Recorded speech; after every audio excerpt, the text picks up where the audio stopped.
Notice is hereby given the City Council of the City of Alpine, Texas will hold a regular meeting at 5:30 p.m. on Tuesday, January the 7th, 2020 in the council chambers at Gateway West Holland in the City of Alpine, Texas, for the purpose of considering the attached agenda. This notice is posted pursuant to the Texas Open Meeting Act, Section 5.1.043, Texas Government Code. Public notice: the use of cellular phones are prohibited in the City Council chambers during meetings of the City Council. Members of the audience will be provided an opportunity to address the council on any agenda item after determination of a quorum and proof of notice of the meeting. Remarks will be limited to 3 minutes per person. Please write your name on the list so that we may call you in order. Please speak to the into the microphone located at the podium and state your name and address. If you have a petition or other information pertaining to your subject, please present it to the city secretary.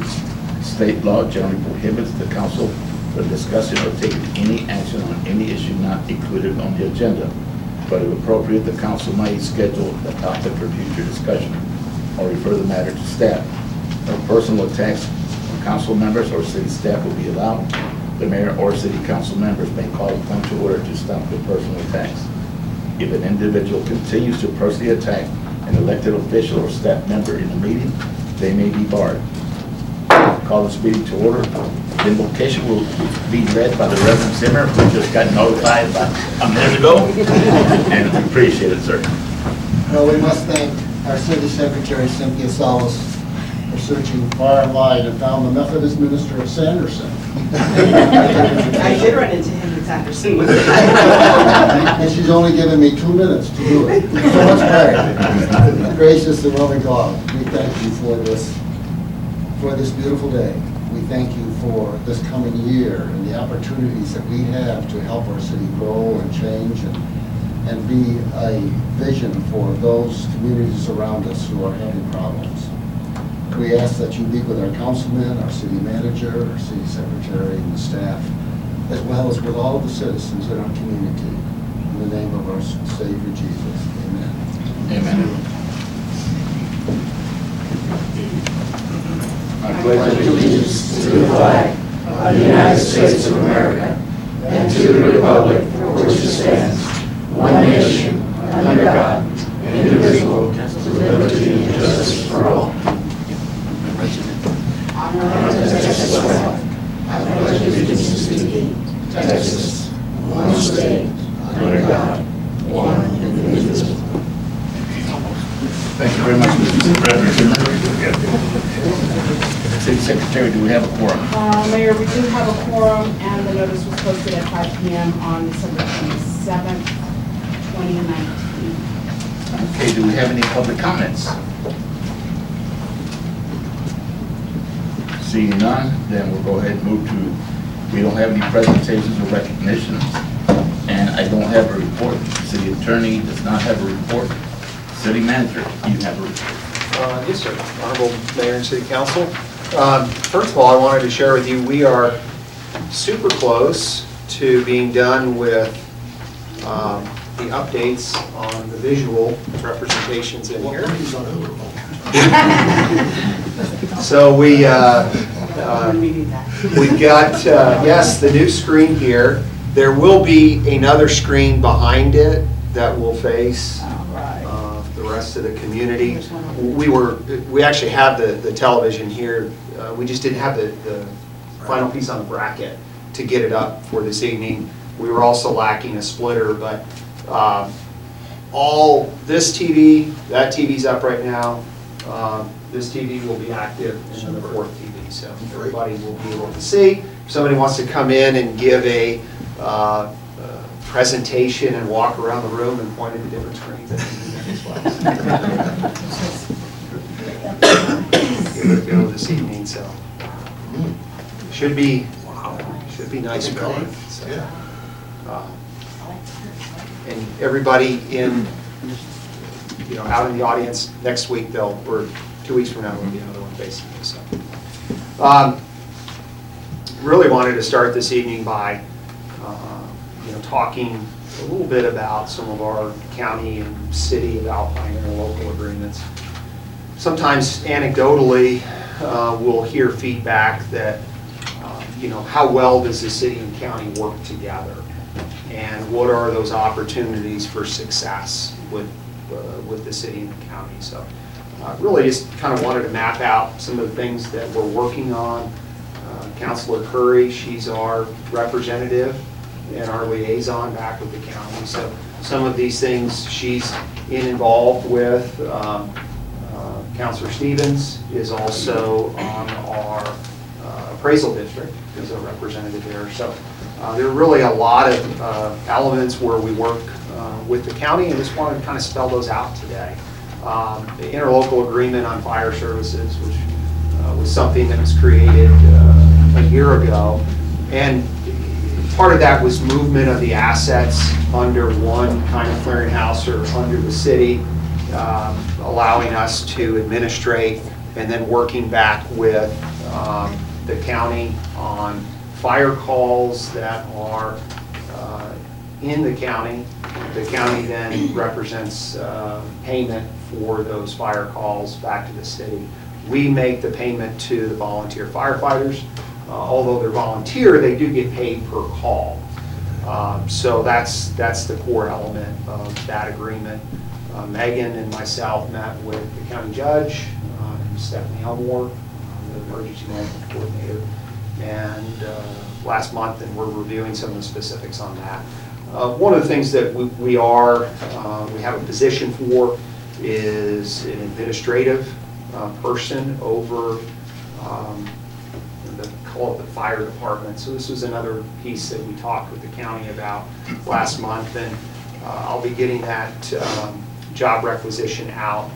We've got a couple folks that are interested, and really that role will help us not only manage the assets, but also manage the certifications and some of the recruiting that we want to do locally to help bolster up the fire department. So something that certainly benefits both the city and the county. Our emergency management service is right behind that. We have a contract with West Texas Ambulance. Although it's not an interlocal agreement, the dependencies with West Texas Ambulance fall between the city and the county and the hospital district. So something very important for us. Also election services, our city secretary, Cynthia Salas, is knee-deep in that. We'll working back with Laura Nussbaum from the county, and how we represent elections.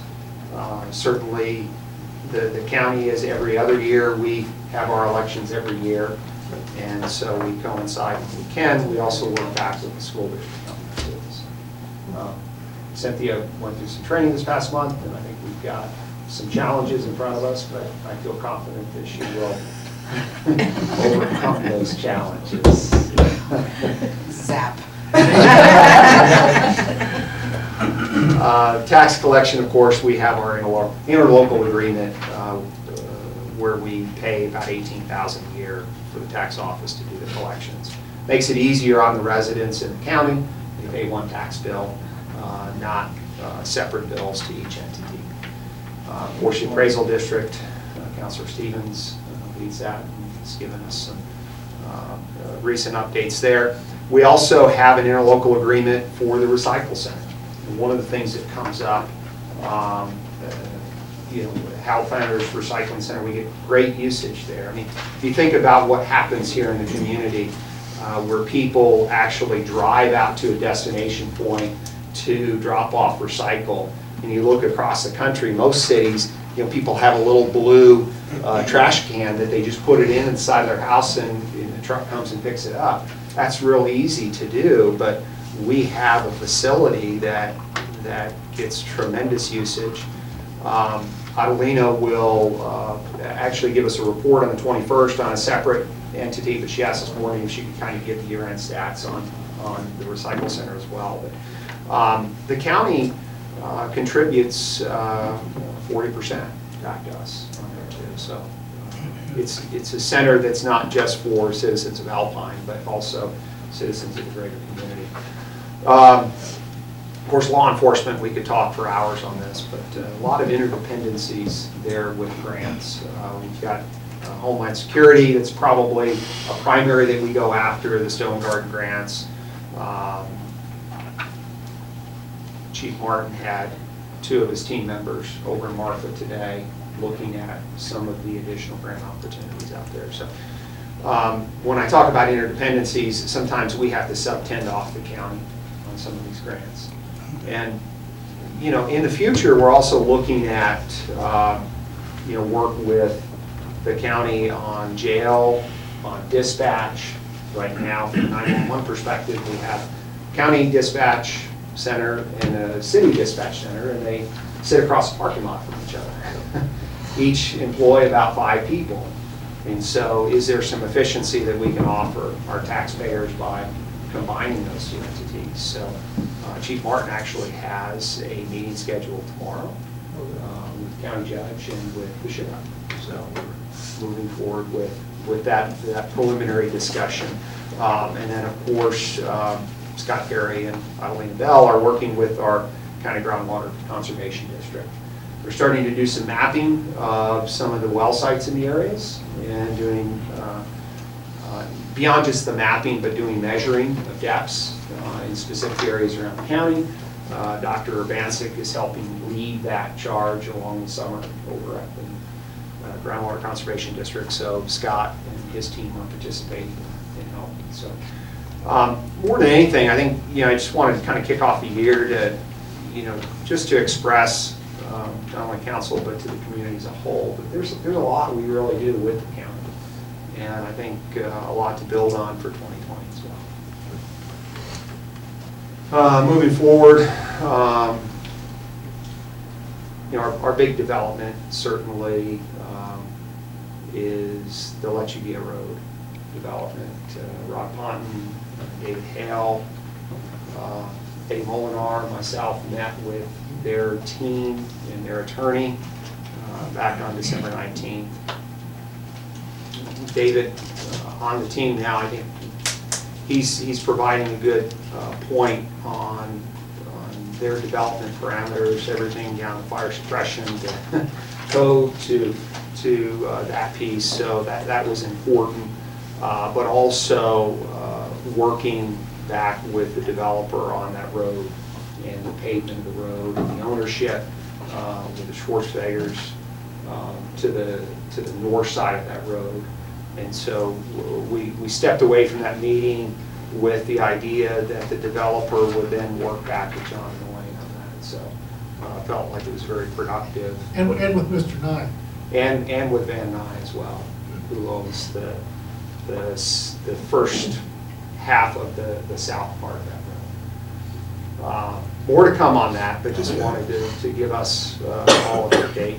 There's also, you know, we call it the O'Shaughnessy development,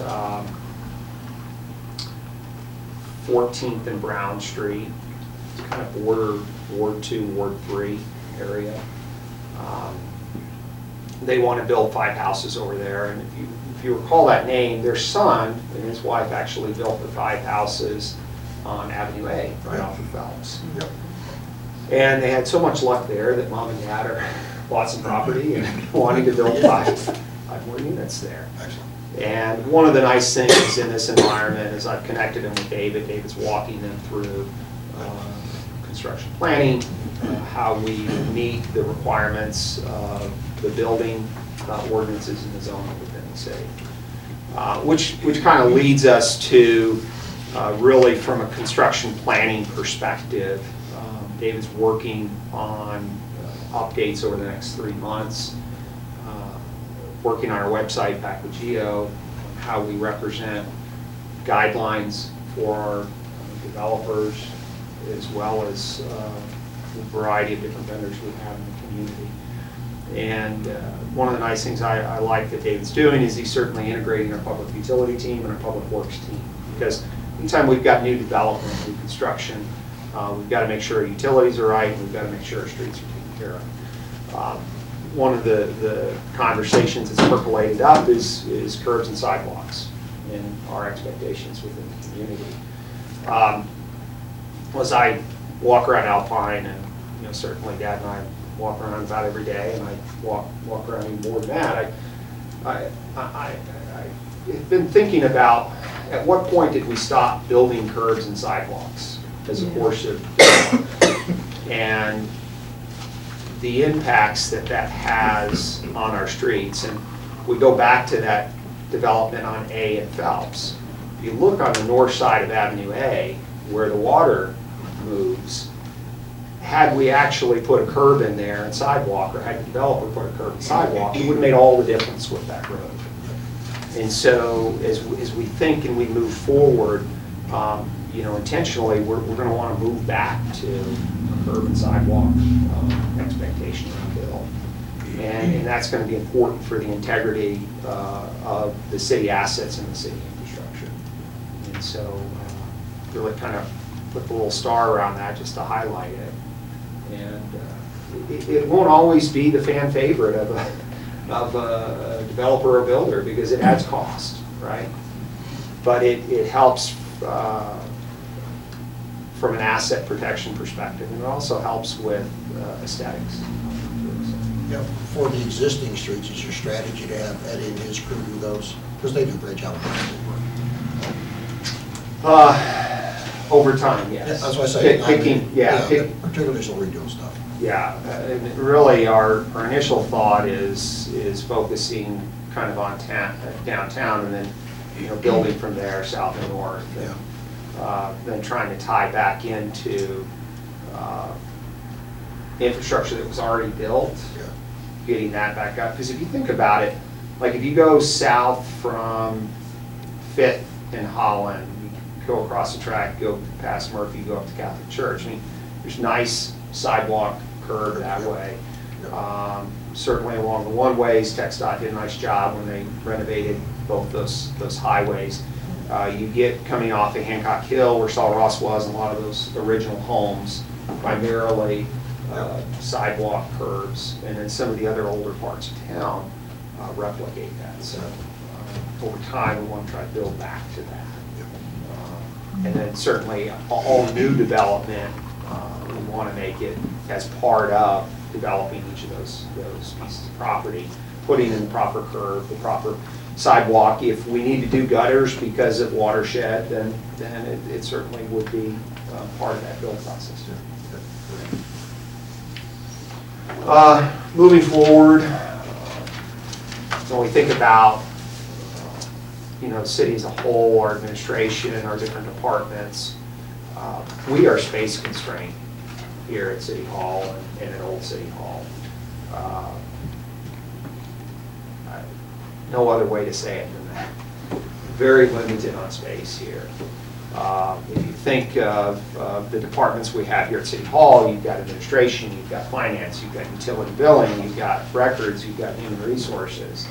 As you walk through City Hall, I mean, we've got multiple people in very close quarters. We're adding our grants person this next week. Megan has till the end of the week to determine where that person's going to sit in City Hall. And Old City Hall, we've got police, we've got water sewer, we've got our buildings code enforcement, we've got storage for all of our records, we've got municipal court.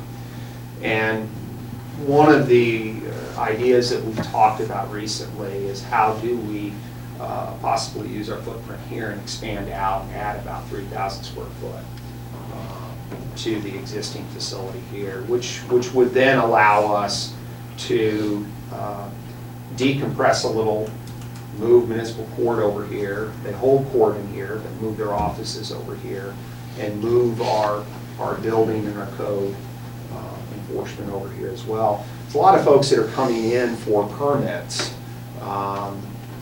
or they need to come pay a bill for municipal court. Amazing, many of them show up right here, right? And so if we kind of have that one-stop shop where people come in, we administrate, if they need to go from one department to the next, they're all within one building here. Will give us some space to also have a little mini conference room, so if council or the mayor wants to have a mini meeting here at the City Hall, you can do that as well. so as we think about that, one of the interesting things is the gentleman that we hired this last year, Talek, and I forget Talek's last name. He's from the Philippines. He is an engineer and architect, and has the ability to work with us on how we design that out. So we'll be working through just kind of the thought process on that, and certainly looking to fund that from selling of existing property. One of the properties that certainly has value is the old post office. I had an agenda item tonight, we're going to table that tonight because we're going back and doing a little bit further analysis on the valuation of that property. So as Rod and I have talked about it, and Megan and I have talked about it, we're going to really kind of knee deep into what the net present value would be, because technically we will own that building in 2035, in 15 years from now. And so, as we look out, we don't know where the Postal Service is going to. We know there's lots of changes in delivery from UPS to FedEx to the other entities out there, but certainly it's a good building. So we'll come back to council with some additional thoughts on that. So really just wanted to make sure we kept that in the forefront of what we're trying to do with facility usage. What's your time frame, Eric, in terms of when you think you'll look and say, okay, here's potential for an expansion? Is it driven by sale of property to fund it, and then you look and say, if we sell some property, we can move forward, or what you're thinking? So we want to work it in parallel. We're going to continue to sell streets and alleys. I mean, we've got the second reading of one of those on the agenda tonight, and allocate those dollars to future city facility expansion. In parallel to that, working with Talek and Eddie and David on what a design would look like for an expansion, and then start putting costing to that. So my anticipation is that by March or April, we'll be able to understand what that cost structure would look like. And then we can determine at that point, from a funding perspective, how we want to go out and address that. So what about like the Sunshine House, are you on selling it or? Right, so then that would be part of the equation. Councilor Escobedo is valuing that and understanding, would we have a buyer? And then if we did have a buyer, you've got, it's a historical building, right? It's the original elementary school for the community. And so you wouldn't want to sell it to somebody who was going to chop it up and do something horrific to it, right? So I think that's part of what we need to noodle through and determine from a community perspective what makes the most sense there. But it's a building that's sitting vacant, and you kind of raise even a larger question that David and I have been talking about since he's come on board, is the amount of vacant buildings we have in the community, and how do we start addressing that, even though most of them are not owned by the city, but we know vacant buildings deteriorate quicker than when they have life and breath and people in them. So we certainly need to take action on our own facilities too. Eric, is the post office a historical building too? I mean, where the tax, no, the old one. Yes, that would. Okay. Yeah, Thank certainly old enough. The last topic I had was really around our investment committee. Right now, it's comprised of myself, Cynthia, and Megan, and we have a city resident, Peterson, who's on that investment committee. And really, our objective is to take our reserve dollars and our funding and make wise investments for the city, so that hopefully we can minimize or mitigate the need to take on future debt. Goals for 2020 are to revisit that investment policy for the city, up to and including looking at who sits on the committee. I have talked to a couple residents in the community that also have finance backgrounds that would be interested to serve on that committee. And we certainly have to chat with Pete Peterson. He's been on the committee for a few years. Is he still interested, or does he have other interests that are pulling him to the side as well?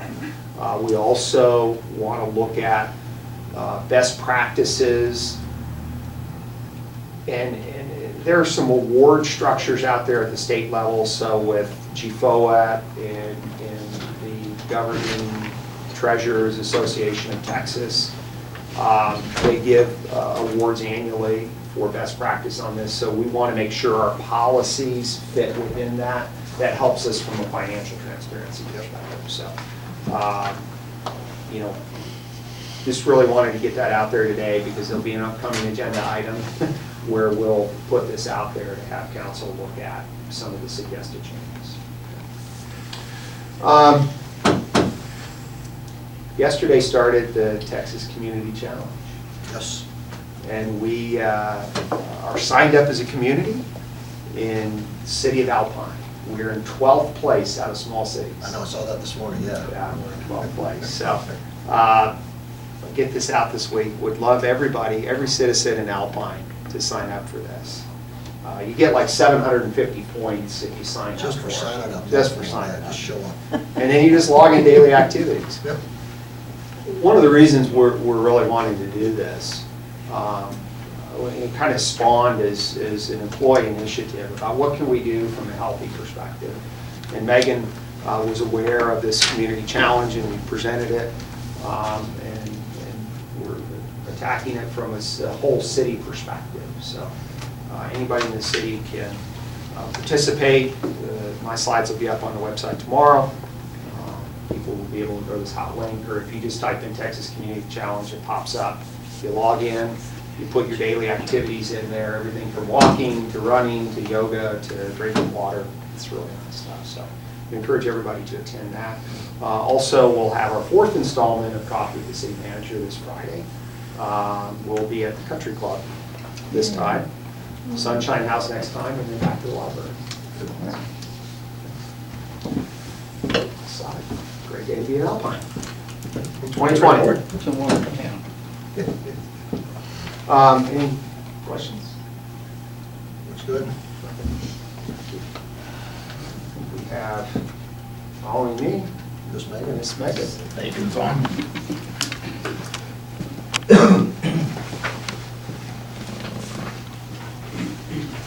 Happy New Year. Happy New Year. So it's a little bit different. You'll still get the monthly reports, but they'll be emailed directly to you. Trying to change it up to be a little bit more informative, provide you a little bit more of what goes on with the finance side. We are more than just numbers. Of course, if you ever have any questions, you're more than welcome to shoot me an email, shoot Eric an email, stop by, visit, but you'll still get the reports. I kind of wanted to go into what our January is going to look like. January for us is the most important time of the year. First being we kick off the audit. When I submitted this to go in the packets, we had not confirmed a date for the auditors to be here. They'll be here tomorrow. so it's set. No pressure. They had forwarded us, of course, the to-do list, and we'd already started pulling that. When I was up there in December for some personal things, I actually took them the flash drive with some of the stuff that they had already requested. So we kind of tried to get a little head start, but it's still always like, oh no, they're here. So it's not the second or third week, they're here tomorrow. I kind of wanted to lay out some of the things that we might see coming from them.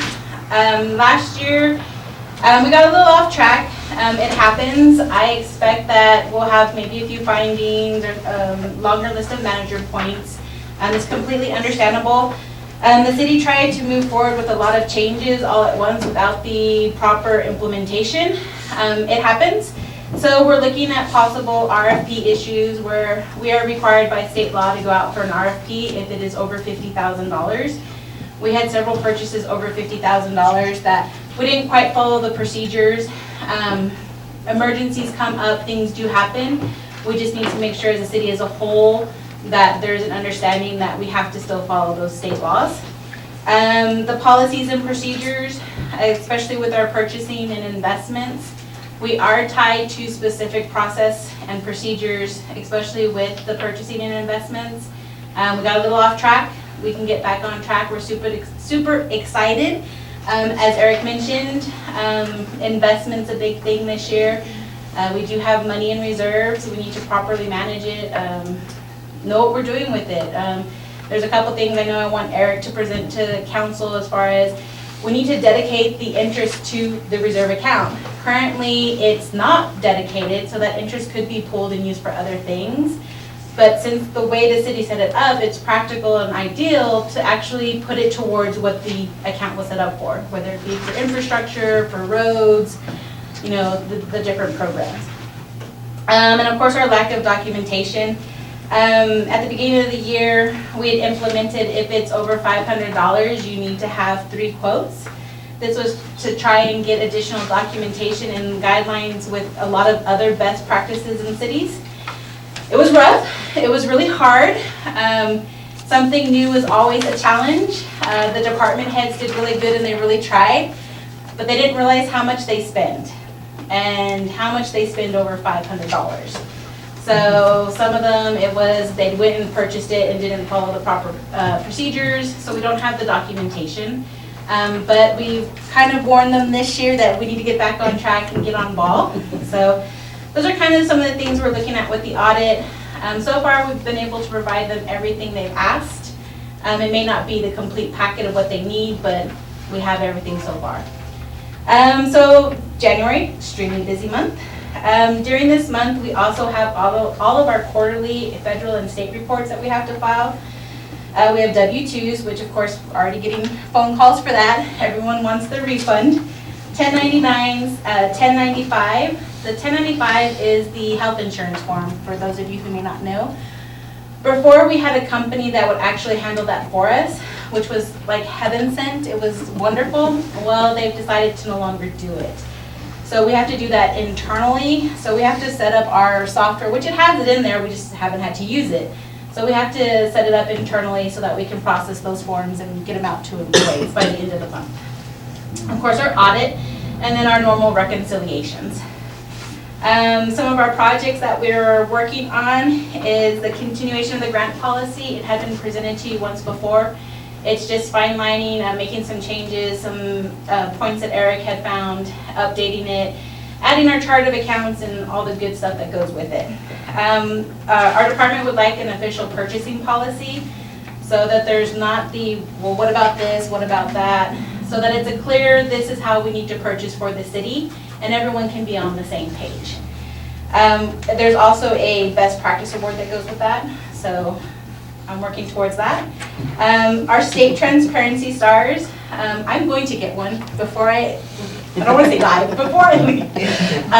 That's a big thing in our realm with the finances is those transparency stars. They're not really complicated. It's just a lot of transparency, making sure everything's on our website, making sure everything is easily accessible for the public, and that it's just up there and consistent. So our main goal this year is to try and get one. I won't shoot for all 5. There's also best practice awards with the different organizations that represent the government finance world, so we're hoping to get a couple of those as well. The big project for us is capital assets and inventory. We will be starting that this month. The city has a system in place, and it works fairly well, but we would like to crack down and make sure that we're as accurate as possible to make sure we know what the difference between inventory and asset is. The difference between our general fund inventory and our enterprise fund inventory. That is all recorded differently. It also makes our financials look good or bad. You know, what do we have as an asset compared to what is an inventory? A perfect example is a lot of people will look at the airport and, oh, well, you brought in all this money for fuel and you spent all this money for fuel. But at the end of the year, we have fuel as an inventory. It sits in the tanks at the airport. That's cash sitting there. So if something was to happen, that's money that, you know, the fuel could be sold off. So we want to make sure that we have all of that properly recorded and that we keep up with it on a, not an annual basis, but more on a monthly, quarterly basis, so that we really know where the city's standing and it's more transparent. My favorite, the reserve accounts. This has been a big accomplishment from the city since I've started. I would really like to reevaluate each of the reserve accounts. In 2018, council approved an ordinance dedicating money to specific projects out of the water sewer fund reserve account. Well, a lot has happened and a lot didn't happen. Either way, we'd like to get back on track. The money wasn't used specifically for what it was intended to be used for, but it's still sitting there. So at some point, I'd like to be able to come back to council and have, one, the interest rates, that money actually dedicated to those funds, and then a recommendation to amend the actual ordinance that was passed prior. A lot of that was dependent on some of the projects, rate analysis, the needs assessment. Money was set aside, but projects weren't followed through with. So I'd like to really have the city understand that we can reallocate it, use it where it's needed, whether it be actual equipment, or maybe we need to put it in a different type of reserve, a CD to get a higher interest rate. We have a million ways to invest that we are legally allowed to, and I'd really like to take the opportunity to collect some of that interest that we're missing out on. So if we're not gonna use the money, let's put it in a CD and get 5% instead of 2%. I know that doesn't sound like a lot, but it really is now. So down the road, that will become a kind of one of my priorities to get accomplished. So that would be presented back to council with the original ordinance and how the money was supposed to be transferred, and then start again. How long before you think you'll have the reserve account settled out? Is that a week, a month, a year? Whenever Eric will let me be on the agenda. Okay, so you're close enough. So you'll be on the. Pretty soon you You got to deadline now. That's fine, I'm super excited. But I kind of wanted to give you a little bit more information on our department in general. I know I'm usually up here reading out the numbers, and halfway through everyone's like, okay, we have money, good. So we are busy little bees. We are constantly, trying to keep up with everything besides our dailies. We have quarterlies, monthlies, lots of reports, and of course audit is our gold star. So we do expect a little downfall this year, but I look at it as it's a stepping stone to moving forward again and getting back on track and new look at it. There's things that we wanted to change, and now we're going to. Any questions? And from a budget perspective, we're on budget with what we planned to amend. Good. So. All right. Thank you for your report.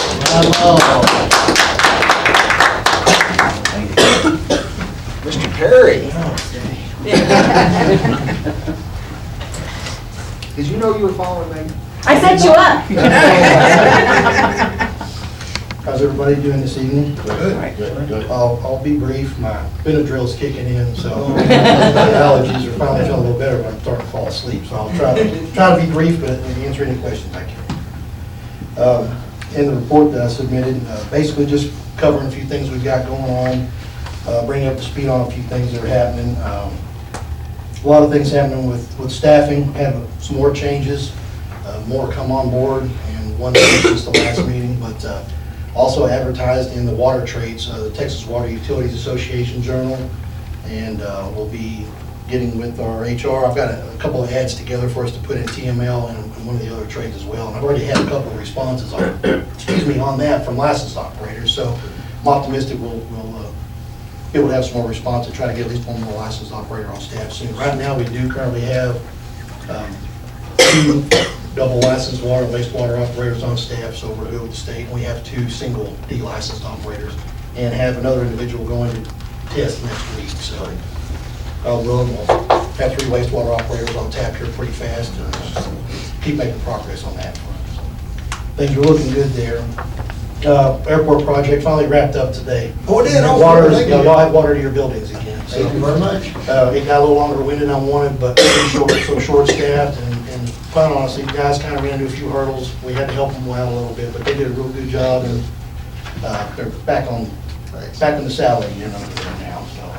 So that one's closed out. I've been visiting with them a little bit. We're having some lighting issues, with the rotator beacon out there and a couple of things. Getting those attended to right now. An individual came out and actually climbed the tower for us today and got a look at everything. So I'll get a synopsis on that in the morning. Luckily, everything's been going pretty well out there. The guys doing a terrific job, so moving along out there. At the wastewater treatment plant, our belt press has, of course, been delivered. We got it set up and got it ready to kick off tomorrow morning. We kick the keys over on the thing and start seeing what it's capable of. We're going to be training our staff on Wednesday, Thursday, and half a day Friday of this week, rotating folks here and now. We've got 2 that are just going to stay there and kind of be the lead folks on that, to teach the rest of us what's going on with it. So hopefully next month I can start bringing you all incremental results on how many solids we're getting out of that plant, and then show you all the lab numbers going the opposite way. We're doing fine as far as staying in compliance, but operation is just very difficult. Once this thing gets in motion, I'm highly optimistic it'll start sorting our problems out. Hopefully, I've got a 60-day target to cut the solids in that plant in half. I don't think we'll have any problem doing that if everything runs the way it's supposed to. So I'll keep you posted on that. I know there was a question last month, that picture on the front was just an illustration of a clarifier. I wasn't here at the last meeting, but I understood somebody had asked a question about it. And that component of our plant, basically, after everything comes in, we have an extended air where the bugs get their food and do all their work, and they come to this particular unit, solids sink to the bottom, clean water trickles over the top and goes to the next phase of treatment. We either sludge waste that product from the bottom, or we turn it to the head of the plant, just depending on what's happening. When that thing breaks down, nothing works. That we were running on one clarifier for about 2 months. We've got them both up and running. Everything's running real well. We're looking at trying to pull the other one out of service because there's some issues we need to refurbish, things that were already anticipated, and hopefully we won't run into any roadblocks or bad news once we drain it and get a look at it. So we're making progress. Everything's starting to work out there.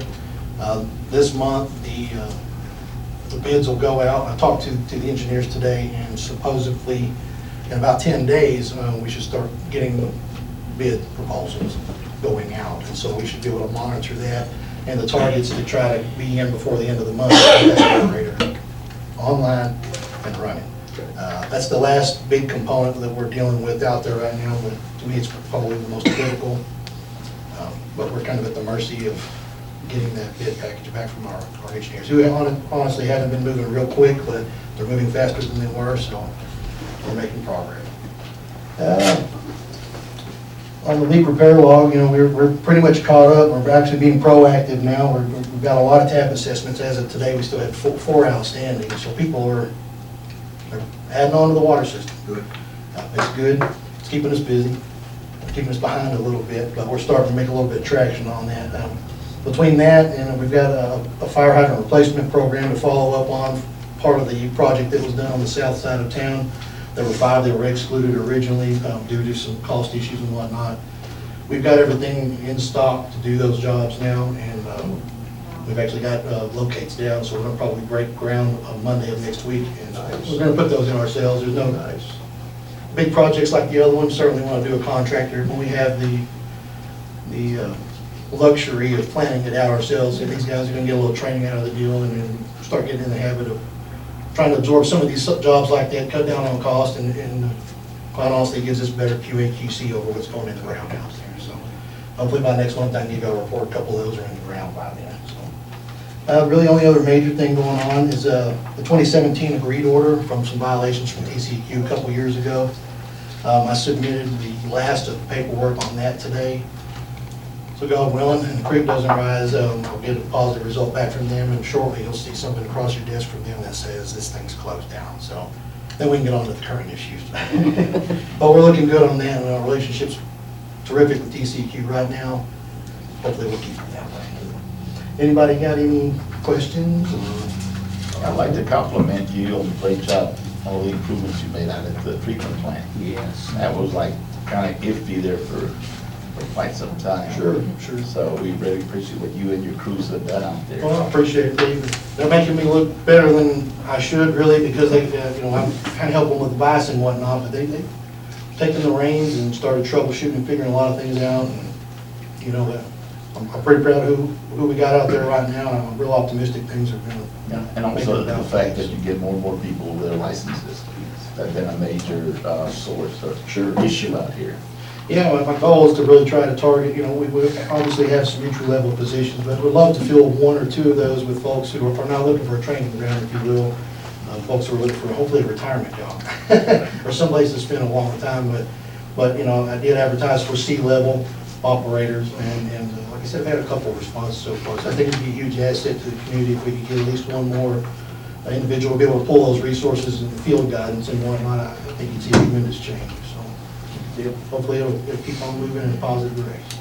Thank you very much, sir. Yeah, thank you. Yay. Scott, I'd like to point out, you didn't talk about it, but I think it's worthwhile mentioning the bottom of your third page, you've got leak data, which I think is really helpful for people. I know Eric, you lined up for them to go on their second cup of coffee with Mark somewhere along the way. I think that's one to talk about, particularly think about leaks, just a simple, a dripping leak, which most people don't even think about so much for the drip. You know, 15 gallons a day, 450 gallons in a month. Yes, sir. And you get a little bit, you know, 1/8 inch leak, that's almost 8,000 gallons a month. You know, that's, you know, helping people just think about, recognize, fixed drips.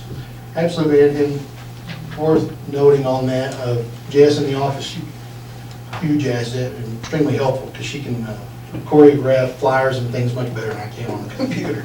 And we've actually got a door knocker put together, kind of a template, so that when we go out on these kind of calls, we get a lot of disputes. They say, well, it's only been leaking for 2 weeks. There's no way I could. So we're trying to get this visual aid to show them, you know, under 50 pounds of pressure, or if it's the size of the end of this pen, will leak you 280 gallons in 24 hours. And Yes. Anyway, I think it helps to have a visual aid. Yep. And so we're trying to implore the guys, look, when you go out, make sure you knock on the doors, talk to someone. If they're not there, we're going to try to start leaving this literature and information so that they've got something other than, sorry, you got a problem on your side, it's your problem. Yeah. But we can try to help them along the way, maybe prevent it from happening in the future, or at least work with them. Yeah. Very good. So I appreciate it. Well done. Thank you. And Scott, happy birthday. Oh, Yesterday was his birthday. Hey, you're right. I appreciate it. 32. With our agent, that's Just a year older than me. Just by that much. No, we haven't been putting them in the agenda since like November.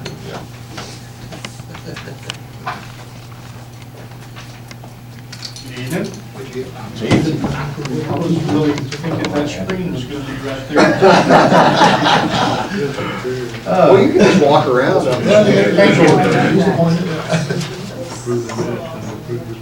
Okay. Start off with my, what the heck, my morning, my report of October, November, and December. First, I would like to congratulate one of our now ex-employees. I was gonna say that, she was leaving, wasn't she? She That was good news, bad news. prior to when I turned in my PowerPoint, Arlene Pondo graduated with her bachelor's in arts and education and accepted a position in Fort Stockton as a kindergarten teacher. Good for So, her. Good for her. hate to lose her, but congratulations. We have Her added, sister works for me down in Presidio. I'm sorry? Her sister works for me down Oh, in really? Presidio. Nice family. We did add 2 officers. We have one officer, or one position left to fill. We have added Officer Will Draw and Edward Cardoza, both came from the Sheriff's Department. So they've got a lot of experience. Edward's got, I think, 15 years, and Will's got 8 years' experience in law enforcement, so that's going to be a big asset, big help. Municipal court, we've been working with municipal court. We're going to do another warrant roundup this month, working on that one with the courts. Been working with the process for court to go a little smoother, bringing reports to court that are needed on Class C citations other than speeding tickets, any penal code or health and safety code. I wanted a report brought to the courts to better assist the city attorney. We've also been working, I've been working with the judge and the sheriff in this case. The judge in obtaining search warrants and arrest warrants. We've also been in contact with the sheriff that now our magistrate, our judge, can do magistrates over at the jail. And as a matter of fact, the sheriff may possibly start using her also. So that'll be a lot better for us. Capital improvements, one of the things I did when I came in was evaluate our needs, assess what we had, and found that we definitely needed to do some upgrading. First thing I did was, I have 3 officers that don't even have handheld radios. So I purchased out of my seizure fund 6 radios and got the 7th one free at a very good price. So again, it was out of the seizure fund, didn't cost the taxpayers anything. So that works out good. I am applying for grants. As Eric mentioned earlier, I sent 2 people to Marfa today to a grant. I think it was more of a opportunities for grants that we can apply for. One of those over there today was on body armor. That's going to be a big one. That's a lot of expense right there, that if we can get a grant for body armor, that'll save the city a lot of money. Tasers and cameras, those we're in dire need. So I'm looking for grants, and actually found some grants that I'm waiting, I think, until February next month when I can apply for them. So hopefully those come through. We had a lot of events in the last 3 months. I think you might get a kick out of some of these. Not even recognize some of these people. The art walk that I'm aware of, we didn't have a hitch. Nice. No complaints, no loud music calls, nothing. The law enforcement toy drive, great success. We sponsored 3 families with meals through the police department, and 8 families, all the toys, and it worked out real good.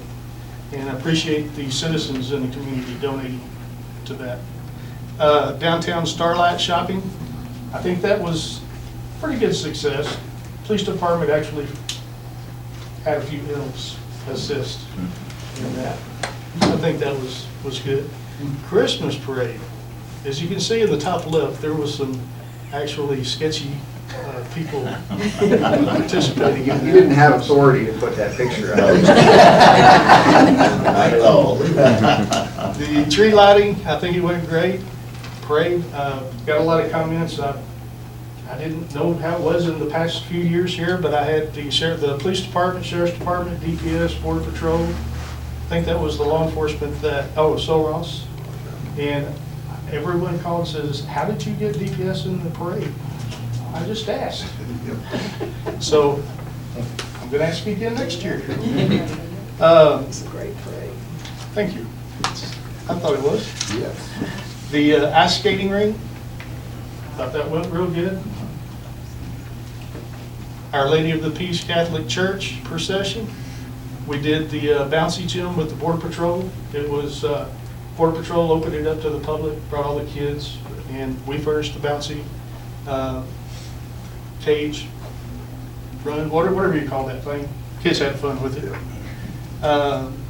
Torch run, the National Night Out, and the pumpkin patch. So we've had it's been a pretty busy, actually, last 2 months, because when most of these happened. I think National Night Out and pumpkin patch was prior to me arriving at the police department. So anyway, it was pretty successful. It was fun. October stats.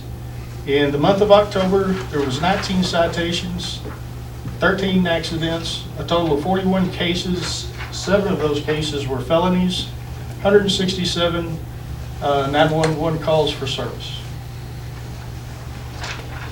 In November, we had a pretty busy month. 21 citations, 6 accidents. We had a total of 35 cases. 11 of those cases were felonies. 162 911 calls and 32 calls for service. And you can see the picture there. We seized, in one of our serving an arrest warrant, we seized 33.6 grams of methamphetamines in a residence that we arrested the subject in. And to give you an idea of what 33.6 grams are, you don't think that's a lot. It doesn't sound like a lot. But imagine 33.5 packages of Sweet and Low. That's a pretty big amount of meth in the meth world. So that was a really significant bust here in our city that was well the officers did a great job. Was that locally manufactured here, or do you know? We have information that was coming in from outside of the city. Okay, I don't want to compromise on it, I just want to get some sense about it. 'cause I know it's But no, as far as we know, it was manufactured outside of the city. Okay. December's, go to my current stats, these stats were prior to me, or prior to the end of the month. Guys have really started working a lot more. We had 51 citations. We had an increase in accidents, and I think through the holidays, we had a lot of traffic in town that there was just a lot more traffic than there was in October and November. We had 14 accidents. However, 4 of those accidents were vehicle and deer. We still did an accident. 25 cases, and 9 of those were felony cases, 148 911 calls, made 2 traffic stops, apprehended a total of 10 illegals here in the city, and we're going to seize 1 vehicle out of that. Okay. So the guys did real good, upping their patrol in the community. We had a promoted to Communication 1 dispatcher.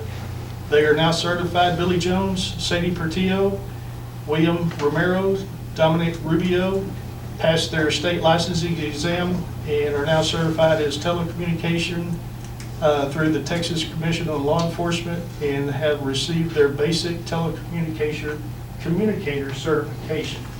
And what that is just the basic certification. Like for law enforcement, there's basic, intermediate, advanced, and masters.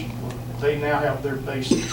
They had 1 year to get them after employment, to get that certification after employment, or they could no longer work for us. They have it now. We have kind of lost one of those. Sadie is still with the city, but she's now working on this side. Administration. Well, what happened was, part of bringing Eddie on as Public Works Director is we had administrative support, and Leslie wanted to support him, so Sadie saw the opportunity to raise her hand to come work here at City Hall. And many of you know Sadie Portillo, her stepfather, Jim Bob Malik, UPS driver, so well-established family. But it's not all bad. We have spoke with Sadie and Arlene. Sadie is actually doing a training right now, today and the next 2 days, to keep her license. And she is going to, she asked if she could volunteer, or not volunteer, but work when we needed her on weekends or something like that. Arlene, I spoke with her, same thing. She only goes to school, 9 months out of the year? And she's willing to come down and help us during the summer. Great. And her certification is still good, still standing, so we're good there. Continued training of the officers. We've done the mandatory civilian interaction. That's something that every police officer in the state of Texas had to finish by January 1st. I think I had one officer, he was on vacation, he finished it yesterday. So got everyone through that. I've implemented, some of the officers already finished with the FEMA. This was on my 180-day plan. Some of the officers are already done with FEMA 100, 200, and 700. We still have a few to go, but we'll get there.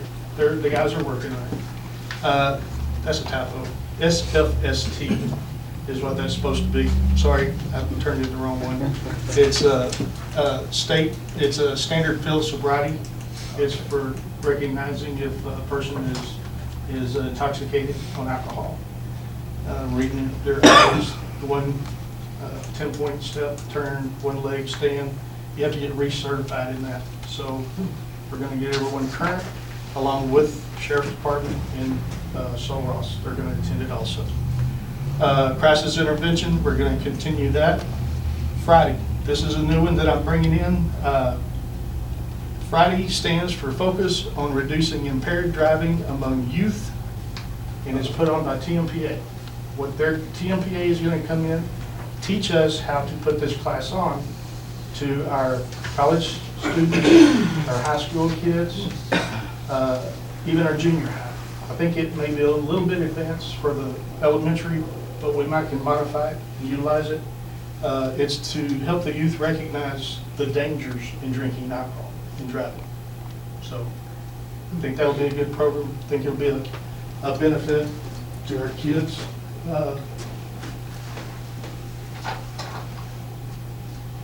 I'm sorry, go back to that one. I had a couple added to it.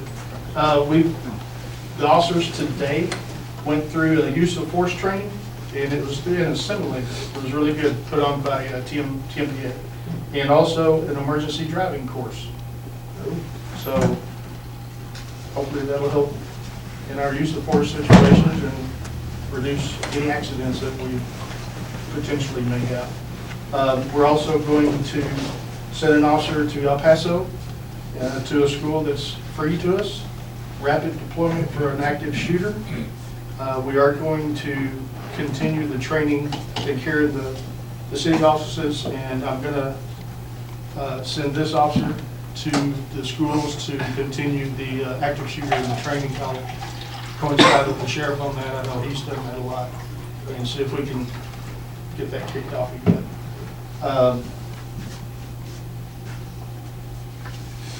With I threw this up around the police department. I think you're all aware that we've been doing the training with Mr. Stevens and Mr. Zimmer on team building. And a lot of the officers are like, what do you mean zap? So we had to do a lot of explaining. And they asked, what are you talking about? And I found this in a book that we read. Mr. Zimmer, Mr. Stevens, I know you recognize it. Maintain and enhance his self-esteem. And that's for everybody. That's for that's the team. Keep everyone lifted up on a positive note. We benefited in the end. Make it a happy working place. Listen and respond with empathy. And that's not only to each other as police officers and dispatchers, but to the public. I tell my officers, be considerate. These people, we want them to come to us. Tell us what you need. We're here to help y'all, the public. But we have to support each other. Share thoughts, feelings, and rationale. They came to us needing something. We need to help them in any way we can. Help our fellow employees. Ask for help and encourage. I think that's supposed to be involvement. Is that what it was? Be supportive. It's simple. Provide support without removing responsibility and action. Hold your employees accountable. Hold yourself accountable. Do the best job you can do. We got a lot out of it. Like I say, I've told them all they're going to be going through some of this, and then that last slide, How's that been going? Good discussions? everybody's curious. Okay. They're already, I wish I could go ahead and give them a book. It's really, everyone's curious. So it's going to be a good thing. I told you about our Sadie and Arlene. We did hire, and I'm bad, we did hire a new dispatcher, and he's so new I don't even know his name. But we did replace, we do have one new hire as a dispatcher. So he's working out real good. I think the sheriff might be kind of upset with me. We kind of took him from him. He was one of the hiring, and he chose the police department, so we gave the police department. So that's all I had. Does anyone have any questions? Got a couple of comments. I'd like to thank you for having more presence with the public, which is something that had been lacking in the past. Because you're intermingling with the public and letting them know that you're supporting them. That's what your job is to do, not only to issue citations, arrests, or whatnot, but that you're part of the community.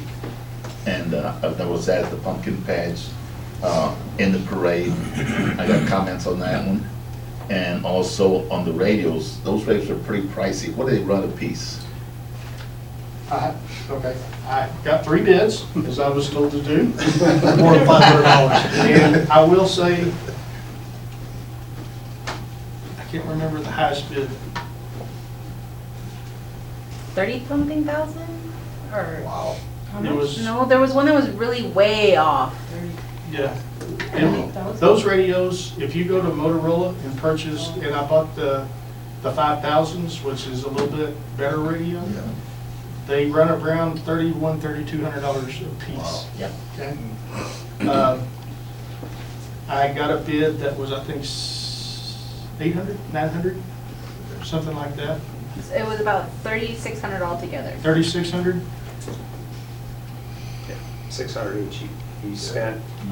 That was the bid I took, right? Yes. Okay, but there was one a little bit higher, or you took, the city took. Was 7,000 or 8,000? Yes. And then there was that one that was real high. These aren't brand new and refurbished, but just like a new radio, they come with a 1-year warranty. And I think they were $630 a piece. Are So- they VHF? I'm sorry? Are they VHF? Line of sight, okay, never mind. Key the radio, and if it works, I wasn't trying to put you in the spot, I just wanted the public to know how much money was saved and how you went about getting them with the Well, seizure. and fortunately on the radios, I pulled it out of my seized fund. It didn't cost anything. Right, and that's what the point I was trying to make. Thank you very much So for that. that's one of the things I look at real hard is the money I'm gonna spend, if I spend it or if I don't spend it, the liabilities. And the officers need help, they need a radio that works. That's Especially what I'm one basing on it. their person. Exactly. So I'm trying to stretch that money as far as I can stretch it. Good deal. It's not your birthday today. It's not my birthday. I'll even give you my next birthday. I'm trying to go backwards as it is, don't do it. Thank you. Thank you very much, Chief. Thank you, Chief.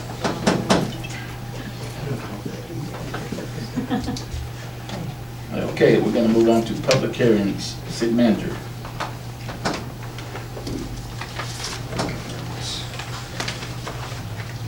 The first public hearing we have is a public hearing to obtain citizens' views and comments on ordinance 2019-12-01, sale of property of 10,454 square feet, 0.240 acres of East Brown Avenue, Alpine, Texas, east of North Harrison 2 Street terminus. Legal description of the 0.240 acres of land out of Survey 101, Block 9, GH and SARY, period C0. Surveys, Brewster County, Texas, being a portion of unimproved Brown Avenue right-of-way, City of Alpine, Texas, to Paul Tanksley at 802 North Harrison. This is the property just directly to the east of what we know as Loop Road over Brown. Opportunity for the public to make any comment? Any comments? See none, we'll move to the next. Mayor, we'll move to the next public hearing. This second one is the public hearing to obtain citizens' views and comments on ordinance 2019-12-02, amending fiscal year 2019-2020 budget for the city of Alpine. Any comments? So we'll Okay. move to public hearing number 3, which is a public hearing to obtain citizens' views and comments on ordinance 2019-12-03, an ordinance of the City Council of the City of Alpine, Texas, amending ordinance 2015-07-01, City Council meeting rules of procedure, amending Chapter 23, City Council Article 2, rules of procedure. And what is that in English? What is that ordinance? This ordinance is the meeting rules and procedures, so it establishes, for example, the right for citizens to speak publicly, item number 3. So you're Plus, you're going by the TOMA rules, the new TOMA rules. Right, Okay. and then the second element is to allow the release of the information in the packets 24 hours in Oh, advance excellent, thank you. of the meeting. Any That's more? cool, no, that's good. Okay, let's go to 4. Public hearing number 4 is public hearing to obtain citizens' views and comments on ordinance 2019-12-04, an ordinance of sale of property and rezoning from R4 to C1 for a food pantry, legal description being all of lots 6, 7, and 8, and the south 83.07 feet of lot 3, 4, and 5, block 34, Hancock addition to Alpine South Railway, according to plat recorded in slot 112, plat records, Brewster County, Texas. Any comments?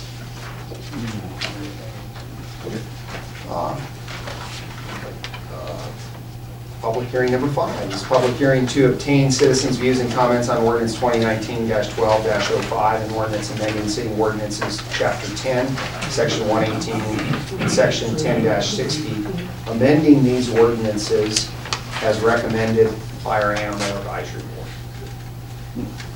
Now I looked these two ordinances up about the tethering of the dog and things like that, and what did they determine that they were going to do, the Animal Advisory Board?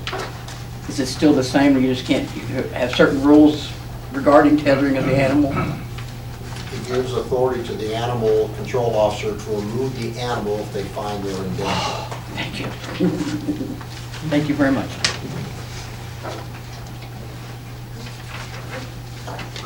Okay, we're going to go ahead and move over to the consent agenda. Minutes, financial reports, department written reports, board appointments, etc. Notice to the public, the following items are of routine administrative nature. The council has been furnished with background and support material of each item, or it has been discussed at a previous reading. All items will be acted upon by one vote without being discussed separately unless requested by a council member, in which event the item or items will be immediately withdrawn for individual consideration in its normal sequence after the items not requiring separate discussion have been acted upon. The remaining items will be adopted by one vote. City Manager. Honorable Mayor, City Council, I will read all of these on the consent agenda. After I read them, if any councilor would like to remove one for further discussion, otherwise it will be one vote. Okay, so I'll read for a few minutes here. 7A is approval of minutes from City Council meeting on December 10th, 2019. Item B is to approve resolution 2020-01-02, a resolution establishing an order of general election of Alpine, Texas. Item C is to approve the second and final reading of ordinance 2019-12-01, sale of property of 10,454 square feet, 0.240 acres of East Brown Avenue, Alpine, Texas, east of North Harrison 2nd Street terminus, the unimproved portion of East Brown Avenue, north of lots 1 through 3, block 7, Hancock C addition. Item D is to approve the second and final reading of ordinance 2019-12-02, amending fiscal year 2019-2020 budget for the city of Alpine. Item E is to approve the second and final reading of ordinance 2019-12-03, an ordinance of the City Council of the City of Alpine, Texas, amending ordinance 2015-7-01, City Council meeting rules of procedure, amending Chapter 23, City Council, Article 2, Rules of Procedure. Item F is to approve the second and final reading of ordinance 2019-12-04, an ordinance of the sale of property and rezoning from R4 to C1 for a food pantry.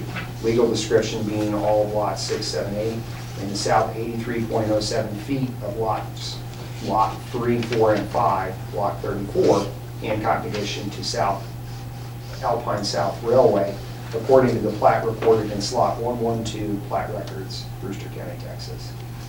Item G is to approve the first reading of ordinance 2019-12-05, an ordinance amending city ordinances chapter 10, section 118, and section 10-60, amending these ordinances recommended by the Animal Advisory.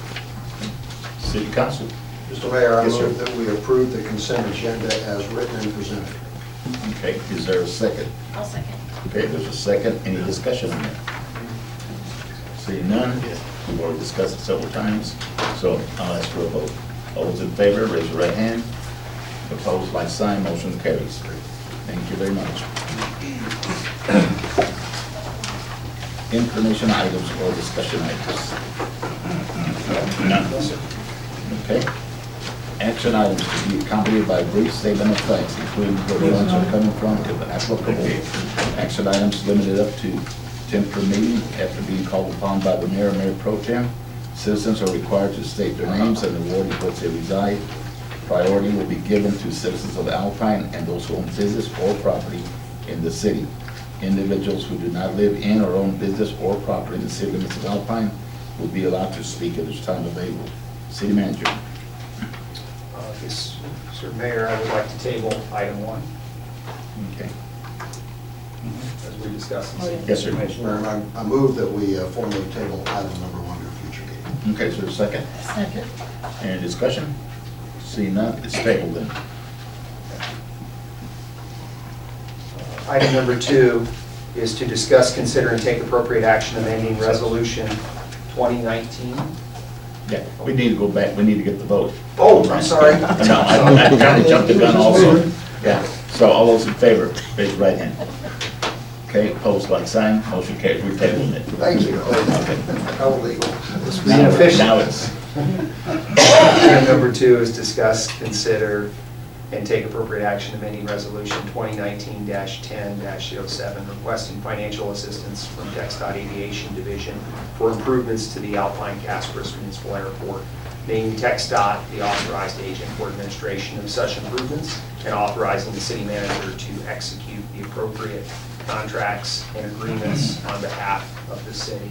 The initial resolution, we had only put in the dollar amounts for the engineering. TxDOT Aviation came back and asked us to have the resolution that covered both the engineering and the actual construction work. The portion for the city, the additional portion for the city is $90,000 for the construction work that will happen in subsequent years. There is a kickoff meeting in Austin next week that I will attend in person on behalf of the city. okay, yes, sir. Mr. Mayor, I propose that we approve the amended resolution 2019-10-07, requesting financial assistance from TxDOT Aviation Division for improvements to the Alpine Casperus Airport in the value of $97,000, which will go over multiple fiscal years. I'll second that. Okay, motion's been made and second. Any discussion on this? Seeing none, all those in favor, raise your right hand. Opposed, like sign, motion carries. Thank you, sir. Thank you, ma'am. Item number 3 is to discuss, consider, and take appropriate action on closure of multiple checking accounts, West Texas National Bank for the city of Alpine. Those accounts were included in your packet. The reasoning for that is, as Megan had outlined in her write-up, we've got multiple checking accounts out there. We pay fees on those checking accounts, and the better job we do at consolidating, although we still allocate those dollars specifically to the funds, but we minimize the checking accounts, it minimizes costs for the city. And then Yes, sir. Mr. Mayor, I propose we approve the closure of multiple checking accounts at West Texas National Bank for the city of Alpine as proposed. Is there a second? I'll second. Okay, motion's made and second. Any discussion on this? Seeing none, all those in favor, raise your right hand. Opposed, like sign, motion carries. Okay, let's move on to city council member comments and answers, and I'll start on my right. Hope everybody had a great New Year's and Christmas, and I'm glad everybody was here. Again, another great meeting, and thank you for coming. Thanks, everybody, for coming. Susie? Thank y'all for coming. We had great reports from the city manager, from Megan, Scott, and from our chief. Really well done. And of course, I love the monitors views wherever they are. Yeah, go forward. Wow. And I too would like to compliment everyone for the good reports today. Nice, the way this gets set up, look forward to getting the other TVs up, that'll help a lot. The other comment I'd like to make is there's a new business going in town on the east side, the new Tractor Supply place. They have city council got an invited Thursday evening. I'm not gonna be here Thursday, so I went down to visit them today. Out to the store. I'm sorry, Friday. It's a great store. I think it'll provide some great value. They're gonna employ a number of people and done a super job out there, so you talk to Scott Anderson out there and hope everyone get an opportunity to go see it and participate not only in their opening, but their soft launch this weekend. It's a terrific place, so hopefully get out and go see it. Thank you. Thank you everyone for being here, and again, Happy New Year. Let's have a great year next year. And like we said, we got the new business. I went up there yesterday and kind of toured the place, talked to Scott, and I think it's gonna be a good addition to the Alpine. They give tractor rides? No? What's that? What? Do they give tractor rides? No tractors. No Not tractors. selling tractors. Yeah. Oh, okay. So- You'll have to go to. I still have to go next door. Yes, next door to the voters. Yeah. But anyway, thank you all very much. Thank It was a good meeting, great reports. You had a wonderful. Yes, sir. Thank you, I know more about it now than. Okay. And that's great. Transparency's awesome. Now I must talk to Mr. Sterling. Done.